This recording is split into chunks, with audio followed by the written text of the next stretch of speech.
1942 காலகட்டம், அதாவது இரண்டாம் உலகப் போரோட சமயம். இந்த ஒரு இரண்டாம் உலகப் போர் காலகட்டத்தில் யூஎஸ் நேவி பார்த்தோம் அப்படின்னா ஒரு முன்னெடுப்பு எடுக்கிறாங்க. அது என்ன அப்படின்னா, சான் பிரான்சிஸ்கோ பே ஏரியாக்குள்ள ஜப்பானை சேர்ந்த நீர்மூழ்கி கப்பல்கள் எதுவும் வருதா அப்படின்றத வேவு பார்க்கறதுக்காக யூஎஸ் நேவியோடைய பிளிம்ப் அப்படின்னு சொல்லக்கூடிய ஒரு ஏர்ஷிப்ல இருந்து பெட்ரோல் ஆனது நடக்குது இந்த ஒரு சான் பிரான்சிஸ்கோ பே ஏரியாக்குள்ள. இது பார்த்தோம் அப்படின்னா ஒரு நார்மலால பெட்ரோலா தான் இருந்திருக்கு இந்த நாளைக்கு முன்னாடி வரைக்கும். ஆனா 16 ஆகஸ்ட் 1942 நடந்த ஒரு பெட்ரோல் என்ன ஆச்சு, ஏது ஆச்சு, அதுல இருந்த 2 பைலட் என்ன ஆனாங்க அப்படின்ற தகவல் இன்றளவுமே மர்மமா இருக்கு. அது மட்டும் இல்லாமல் அந்த ஒரு ஏர்ஷிப் பார்த்தோம் அப்படின்னா அதுல இருக்க பைலட்டே இல்லாம வானத்திலையும் பறந்து இருக்கு. பின்னர் இது எப்படி கண்டுபிடிக்கப்பட்டுச்சு, அந்த பிளிம்ப் எப்படி கீழே இருந்துச்சு, இதை பத்தி தான் இந்த ஒரு காணொலியில பார்க்க போறோம். இத வரலாற்றுல எப்படி சொல்றாங்க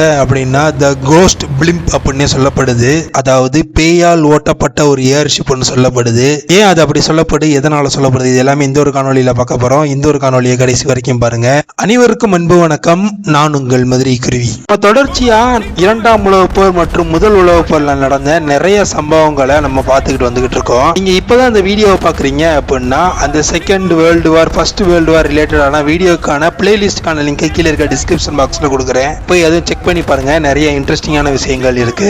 இப்போ நம்ம இந்த கோஸ்ட் பிளிம்ப் அந்த கதைக்கு வரலாம். இந்த ஒரு கதையை பொறுத்த வரைக்கும் என்ன அப்படின்னா, இந்த வாட்டி நம்ம ஓரளவுக்கு நிறைய ஏஐ வீடியோக்களை ஜென்ரேட் பண்ணி வச்சிருக்கோம். அதை பேஸ் பண்ணி தான் இந்த ஸ்டோரியுமே போக போகுது. இந்த ஒரு மர்மமான ஸ்டோரியை பத்தி தெரிஞ்சுக்கணும் அப்படின்னா நம்ம போகக்கூடிய ஏரியா எது அப்படின்னா அமெரிக்கால இருக்கக்கூடிய சான் பிரான்சிஸ்கோ பே ஏரியா. அங்க ட்ரெசர்னு ஒரு ஐலாண்ட் இருக்கு. இந்த ஒரு ஐலாண்டுல இருந்து தான் பார்த்தோம் அப்படின்னா இந்த சான் பிரான்சிஸ் பே ஏரியா அந்த கடல் பகுதிகளில் இருக்கிறதுல ஏதாவது ஊடுருவல் நடக்குதா அப்படின்ட்டு ரெகுலரா பெட்ரோல்கள் போய்கிட்டு இருக்காங்க இந்த ஒரு ஏர்ஷிப்பை பயன்படுத்தி. இது வரைக்கும் பார்த்தோம் அப்படின்னா நிறைய பெட்ரோல்கள் நடந்திருக்கு. ஆனா ஆகஸ்ட் 16, 1942 நடந்த ஒரு ஏர்ஷிப் பெட்ரோல் தான் இன்ன வரைக்குமே பேசுபொருளா இருக்கு.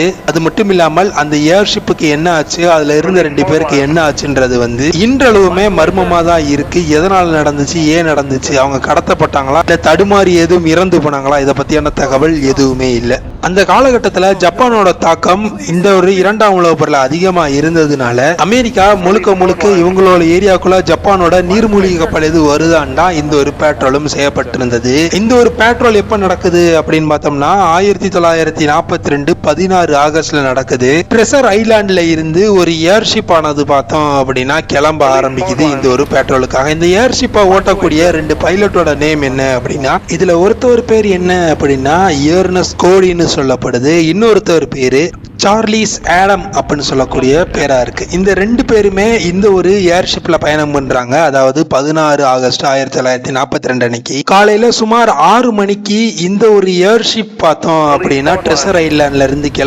கிளம்பி கொஞ்ச நேரத்துல என்ன தகவல் கிடைக்குது அப்படின்னு பார்த்தோம்னா சுமார் காலையில 7:42க்கு அந்த கோடி அவரிடம் இருந்து ஒரு கால் வருது. அதாவது இந்த சான் பிரான்சிஸ்கோ பே ஏரியால இருக்க கடல்ல பார்த்தோம்னா இந்த கடல் பரப்பு மேல எண்ணெய் மாதிரியான ஒரு படலம் இருக்கு. இதனால பார்த்தோம்னா எனக்கு சந்தேகமா இருக்கு, ஒருவேளை ஜப்பானோட நீர்மூழ்கி கப்பல் எது இந்த இடத்துல இருக்கா அப்படின்ற மாதிரி ரேடியோல தகவல்கள் கொடுக்கிறாரு. கொடுத்துட்டு என்ன சொல்றாரு அப்படின்னா, நான் கீழே இறங்கி போய் செக் பண்றேன், அந்த ஆயில் படலத்துல பின்னாடி வேற எதுவும் விஷயம் இருக்கா அப்படின்ட்டு. இந்த தகவல் பார்த்தோம் அப்படின்னா அந்த ட்ரெசர் ஐலாண்ட்ல இருக்கக்கூடிய யூஎஸ் நேவி டெலிகேட்ஸ்க்கு கிடைக்குது. அடுத்த சிறிது நேரத்திலேயே பார்த்தோம் அப்படின்னா அந்த ஒரு ஏர்ஷிப் கீழே இறங்க ஆரம்பிக்குது. பின்னர் இவங்க இறங்குனது மட்டும் இல்லாமல் அந்த கடற்படையினருக்கு அந்த ஏரியா அடையாளம் தெரியறதுக்காக என்ன பண்றாங்க அப்படின்னா அடையாளம் கொடுக்கக்கூடிய அந்த நெருப்பு சொல்லுவாங்க, ஃபிளேர் அப்படி சொல்லுவாங்க, அதை அந்த இடத்துல டிராப் பண்றாங்க. அத பின்னர் 90 நிமிடத்துக்கு அந்த ஒரு ஏர்ஷிப்ல இருந்து எந்தவித தகவலும் கிடைக்கல. பின்னர் 90 நிமிடத்துக்கு அப்புறமா அந்த ஒரு ஏர்ஷிப் திருப்பியுமே வானம் நோக்கி பறக்க ஆரம்பிக்குது. இதை பார்த்து அந்த யூஎஸ் நேவி என்ன பண்றாங்க அப்படின்னா, அப்ப அந்த இடத்துல எது பிரச்சனை இல்லை போல, அதனாலதான் அவங்க வெரிஃபை பண்ணி திருப்பி பெட்ரோலுக்கு போறாங்க அப்படின்ற மாதிரி நடக்கும். பின்னர் அந்த ஏர்ஷிப்பும் பார்த்தோம் அப்படின்னா மேக கூட்டங்களுக்குள்ள மறையுது. அதற்கப்புறமா எந்தவித தகவலுமே கிடைக்கல.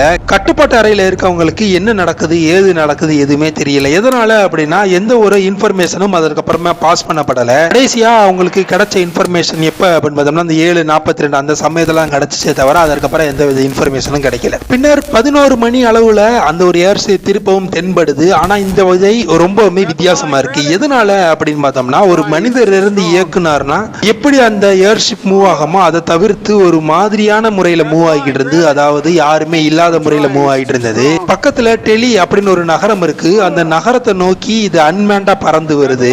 அது பறந்து வர வேகம் கண்ட்ரோல் இல்லாத மாதிரி இருந்தது. அந்த மாதிரி அன்மேண்டா பறந்து வந்து என்ன ஆகுது அப்படின்னா, அந்த டெலி நகரத்துல இருக்க ஒரு வீட்டு கூரை மேல மோதி அங்க இருக்கக்கூடிய வயரெல்லாம் அடிபட்டு அந்த பிளிம்பு பார்த்தோம் அப்படின்னா உடஞ்சி கீழே விழுகுது. விழுந்ததுக்கு அப்புறமே பக்கத்தில் இருக்கக்கூடிய போலீஸ் ஸ்டேஷன், அது மட்டும் இல்லாமல் நேவி அதிகாரிகளுக்கு தகவல் சொல்லப்படுது. அந்த தகவலை கேட்ட எல்லாருமே ஓடி வராங்க.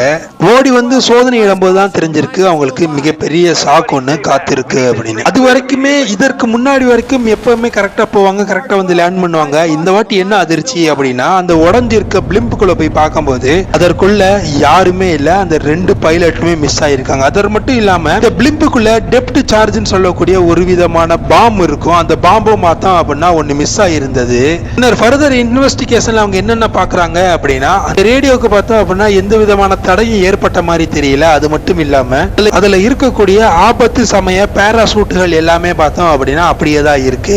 இதுல இருந்த சில லைஃப் வெஸ்ட்கள் மட்டும் காணா போய் இருந்திருக்கு. ஏன் லைஃப் வெஸ்ட்டை யூஸ் பண்ணாங்க அப்படின்ற தகவலும் அவங்களுக்கு தெரியல. இது போக அங்க இருக்கக்கூடிய பாதுகாப்பு சாதனங்கள் அனைத்துமே அப்படியே பயன்படுத்தாம அங்கேயே இருந்திருக்கு. இது மட்டும் இல்லாமல் இதுல இருக்கக்கூடிய கதவுகள் பார்த்தோம் அப்படின்னா பின்பக்கத்துல இருந்து திறக்கப்பட்டதா, அதாவது வெளிப்பக்கத்துல இருந்து திறந்து உள்ள போன மாதிரி இருந்திருக்கு. ஆனா அந்த சமயத்துல என்ன நடந்துச்சுன்றதுக்கான குறிப்பு எங்கேயுமே இல்ல. பின்னர் இது முழுமையா சோதனை செய்யப்படுது. சோதனை பண்ணதுக்கு அப்புறமா இதன் மேல வழக்கானது கொடுக்கப்பட்டு இதுக்கான இன்வெஸ்டிகேஷன் நடக்குது. இந்த இன்வெஸ்டிகேஷன்ல சிலர் என்ன சொல்றாங்க அப்படின்னா, அந்த ஒரு எண்ணெய் படலத்தை பார்த்துட்டு இவங்க கீழே இறங்கியிருக்காங்க. அதாவது அந்த லைஃப் வெஸ்ட்டை போட்டுட்டு கீழே இறங்கியிருக்காங்க. அப்படி கீழே இறங்கும் போது ஒருத்தர் தடுமாறி உள்ள விழுந்திருக்கலாம். அவரை காப்பாற்ற பிறகு இன்னொருத்தரும் காப்பாத்துறதுக்கு உள்ள குதிச்சிருந்திருக்கலாம். அப்படி இல்லை அப்படின்னா அந்த நேரத்துல ஒரு ஜப்பான் நீர்மூழ்கி கப்பலானது அங்க வந்திருந்திருக்கலாம். அவங்க இந்த பிளிம்பை பிடிச்சு வச்சுட்டு இவங்க 2 பேரை அரெஸ்ட் பண்ணிட்டு அதற்கப்புறமா அந்த பிளிம்பை ரிலீஸ் பண்ணி இருந்திருக்கலாம். அதனாலதான் குறிப்பிட்ட நேரம் வரைக்கும் கண்ணுல தெரியல. அதற்கப்புறமா அது வானத்துக்குள்ள போய் மறைய ஆரம்பிச்சிருந்தது. ஒருவேளை இதுல இவங்களோட வெயிட் குறைஞ்சனாலதான் பார்த்தோம் அப்படின்னா அதோட பிஹேவியர் கொஞ்சம் அப்நார்மலா இருந்திருக்கும் அப்படின்ற மாதிரியான இன்ஃபர்மேஷன்ஸ் கொடுக்குறாங்க. ஆனா அதுல என்ன நடந்துச்சுன்றதுக்கான தகவல் இன்றளவுமே சொல்லப்படவே இல்லை. அதுக்கப்புறமே பார்த்தோம் அப்படின்னா இந்த ஒரு பிளிம்பை சரி பண்ணி அடுத்தடுத்த பெட்ரோலுக்கு பயன்படுத்த ஆரம்பிச்சுட்டாங்க. அப்படி இருந்தும் கூட இந்த கோடிக்கும் அந்த சார்லிக்கும் என்ன நடந்தது அப்படின்ற தகவல் அன்றளவுமே கிடைக்கவே இல்லை. 1943 காலகட்டங்களில் என்ன பண்றாங்க அப்படின்னா, இவர்களோட உடலும் பார்த்தோம் அப்படின்னா எங்கேயுமே கிடைக்கல. ஒருவேளை இவங்களை ஜப்பான் அரசாங்கம் அரெஸ்ட் பண்ணி வச்சிருந்தாலும் கூட அவங்களுக்கு தகவல் வெளியிட்டு இருப்பாங்க, அதுவுமே கிடைக்கல.